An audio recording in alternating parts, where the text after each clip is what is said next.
Hi, friends. Listen to the story of how the groom got back at his bride for betraying him. My name is Peter, and I am a U.S. citizen who runs an online business firm in Chicago. Although I am originally from New York, I find myself missing the streets and pizza shops of my hometown. However, the demands of work often take you to new places, and you must accept the opportunities that come your way. This has been my reality for the past 4 years, as I have been working in Chicago, far from my beloved hometown. As an architect, my job entails renovating historic homes and buildings and creating innovative designs for new agricultural structures. Downtown is my favorite place to work, as it inspires both my creativity and intellect. I'm a proud graduate of Manhattan's top architecture university and have found great success in my career. My startup grew rapidly, and I eventually had to hire a team of the best graduates from other top architectural universities. As our client base expanded, we were able to purchase our own office space. Having achieved financial success beyond my expectations, I became even more eager to indulge in the luxurious spending lifestyle that I had always dreamed of. With this newfound wealth, I realized that I could achieve my goals in just 4 years, instead of the 10 years that I had originally anticipated. Whenever I saw a flashy sports car on the road, I couldn't help but long to own one myself. Finally, the day arrived when my company's global assets and net worth exceeded $100 million. With my newfound wealth, I knew that I could finally make my dreams a reality. Owning exotic sports cars was a privilege reserved only for the wealthy and something that people from my social class could only dream of. Despite this, I set out to find a car that I could afford, and my desire for every flashy sports car only grew stronger. Eventually, I decided to start small and purchase them one by one. The first car I set my sights on was a shiny red Dodge Challenger. When I arrived at the showroom to pick it up and the manager handed me the keys, it felt like a dream come true. I can still vividly recall the mix of nerves and excitement I felt as I drove it for the first time. As I turned the key in the ignition and the engine roared to life, I knew that I had made the right decision in purchasing my first sports car. Over time, I went on to acquire many more, including a Mustang, McLaren, and Porsche. But the car that truly fulfilled my dreams was the Lamborghini, the Italian beast that I had always longed for. I also had the pleasure of owning a beautiful bungalow with a sea-facing view, as well as a pricey flat. Despite this, I found myself spending most of my days in the apartment and only retreating to my beach house for relaxation and routine. One of the highlights of my life was touring Europe and Africa, and the memories of that trip still bring a smile to my heart. I had always longed to see the smile of a woman who would truly capture my heart, and I finally found that love when I met an interior designer. We first crossed paths during a collaborative project between my firm and the Osborne Designer Company.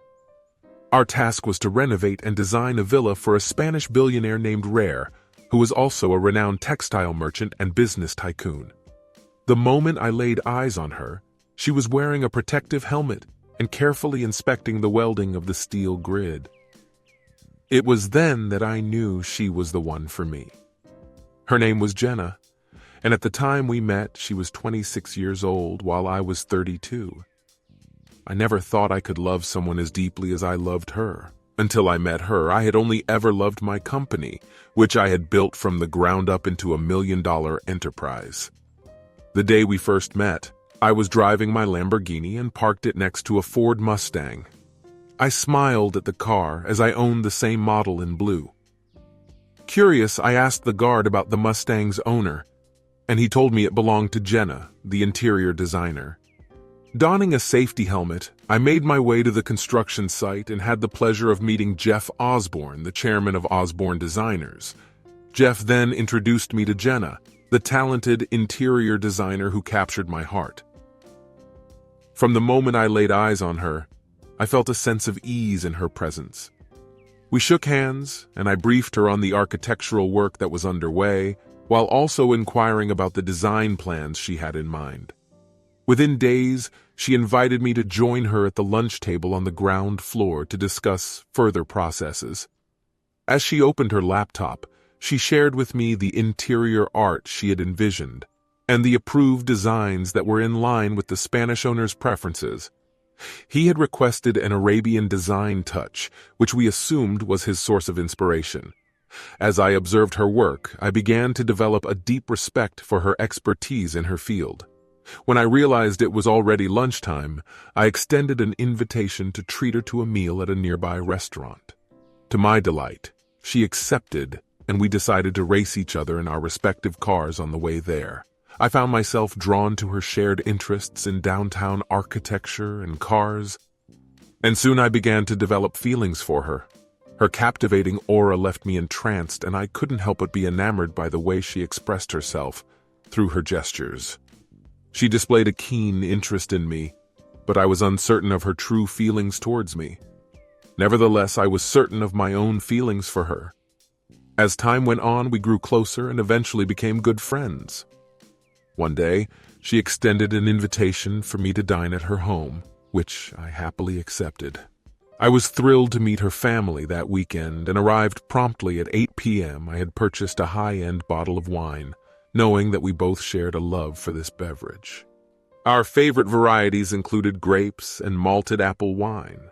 I dressed in my finest attire and arrived at our agreed-upon meeting time, knowing that punctuality was important to both of us. As she opened the door, I was greeted by one of the most enchanting smiles I had ever seen on her beautiful face. I complimented her on her stunning outfit, and she introduced me to her parents, younger brother and sister. They were all delightful individuals with a cheerful and amiable nature. Over dinner, we engaged in lively conversation until the night came to a close.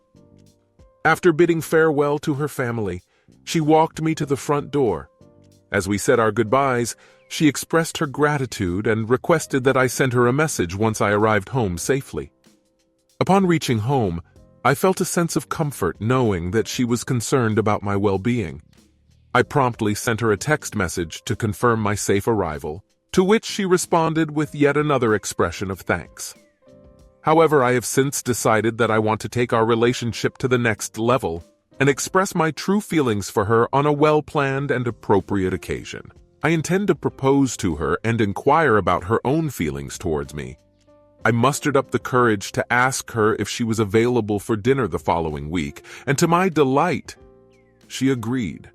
With a plan in mind, I made reservations at the fanciest restaurant overlooking the sea and rented out the entire hall for a private and intimate experience.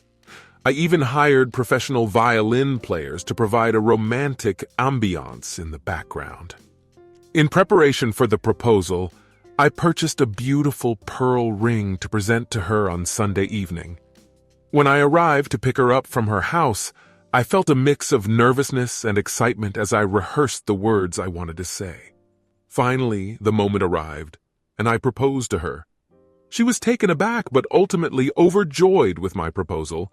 She immediately said yes, and we embraced each other tightly. My heart was filled with immense joy, causing it to race with excitement. I then invited her to join me on a trip to New York the following weekend to meet my parents. Without hesitation, I booked 2 flight tickets, and we set off to my hometown the next weekend. Upon arriving at my home, my family was elated to meet her, and they all gave their blessings to our union. With everyone's support, we decided to tie the knot the following month and began preparing for the wedding. My sister accompanied me to Chicago to assist Jenna and me with the wedding planning. It was heartwarming to see the bond that formed between my sister and my fiancé, and their friendship only grew stronger by the day. Little did I know, something unexpected was about to occur. I began to notice peculiar things that didn't seem to add up, and my intuition was telling me that something was off. Despite my confusion, I decided to investigate further. Jenna's recent behavior had been unusual, and I couldn't help but feel suspicious. Whenever my sister and Jenna were together, they would vanish for hours on end, and I couldn't seem to get in touch with either of them. It seemed as though they had become incredibly close, which made me uneasy. I couldn't help but wonder if they were having a secret affair and engaging in physical acts. I began to ask myself these very questions, and my gut feeling only intensified. One day I returned home early from work and caught Jenna and my sister off guard. Their behavior seemed suspicious, and I could sense that they were uncomfortable around me. Finally, the day arrived when I discovered the truth. My gut feeling had been right all along, and what I witnessed was a living nightmare that I will never forget. In that moment, it felt as though my entire world had crumbled before me, and everything I had achieved in life, my wealth, success, love, and victories, all seemed meaningless. All my efforts were futile when I stumbled upon the reality that my sister and fiancé were romantically involved with each other and shared a physical attraction. I was shocked to learn that they were both homosexual and had been engaging in a physical relationship for 3 weeks, while my fiancé was dishonestly cheating on me. The scene I witnessed in my bedroom left me in disbelief, and I watched from outside without their knowledge. Despite my knowledge of their affair, I chose to keep up appearances and act as if everything was normal. The scene played out as usual, and I observed them gazing lovingly into each other's eyes, radiating happiness. It was the kind of joy and contentment I had always hoped to see in Jenna's eyes, but that dream was no longer attainable. The truth I had uncovered shattered any chance of spending my life with my fiancé. Despite everything appearing to be going according to plan, I was slowly losing my grip on reality as the wedding day approached.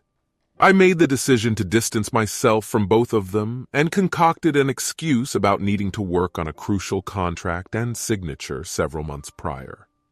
My days were spent in my flat, where I did nothing but drink, smoke, and lie in bed, pondering what my life would have been like if Jenna had been a typical girl.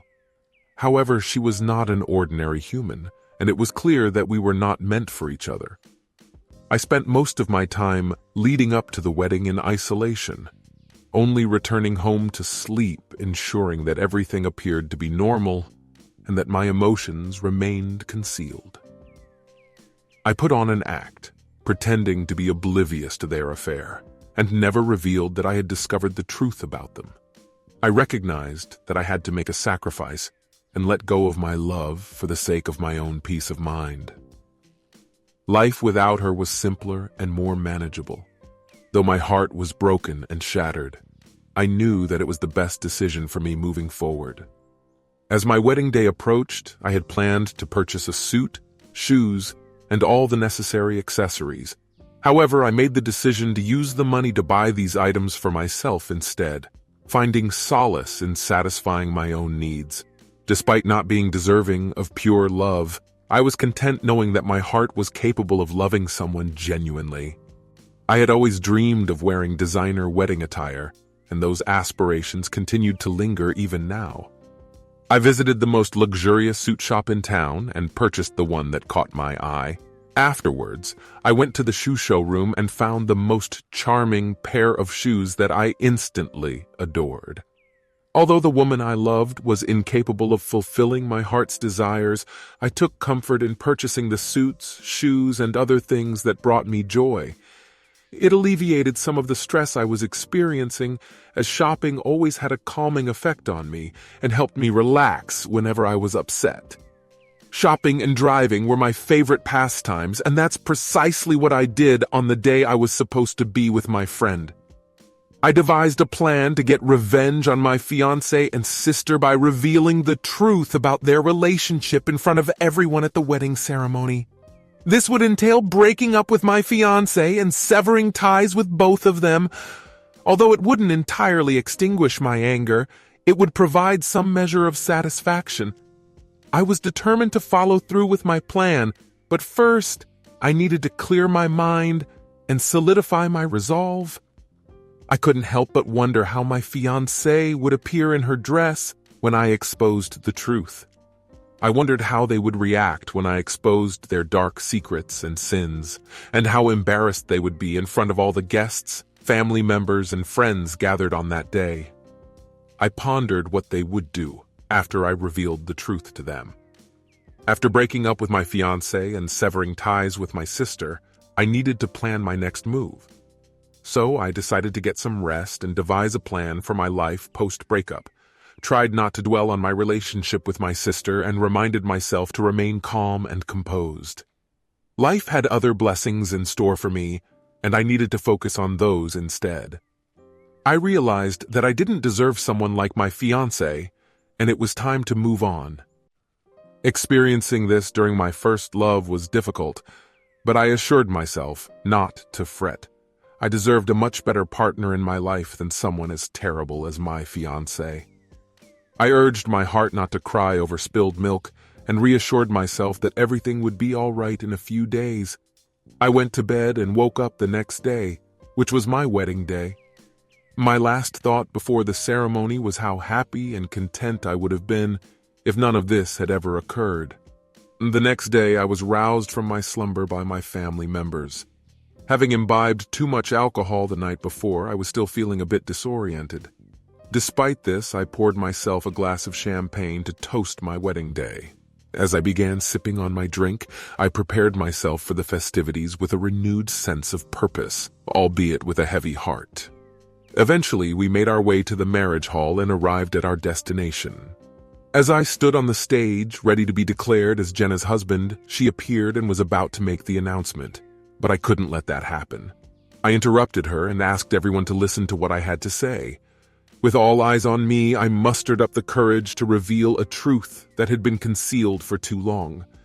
My fiancé and sister began to sob uncontrollably, their faces flushed with shame. I made it clear that I could not go through with the wedding and vowed to never speak to or forgive my sister. From that day on, I would live my life without her. With tears streaming down my face, I descended from the stage. Our families looked crestfallen, but I felt a sense of relief wash over me. I had finally taken my revenge on Jenna and my sister. I was free from their clutches and didn't need them anymore. So, I got into my car and drove off to the beach, where I could be alone with the natural world that I loved so much. As I sat there, crying my heart out, I knew that I had done the right thing. However, I also knew that it would be a long journey before I could get back to my normal self again. This is what I had to do to avenge the part of my life that they had ruined. I am content with what I did, as it felt like the right thing to do. The story has come to an end. Well, I want to ask you to subscribe to my channel. It inspires me to do more work. See you soon on my channel, my dear friends. Bye-bye.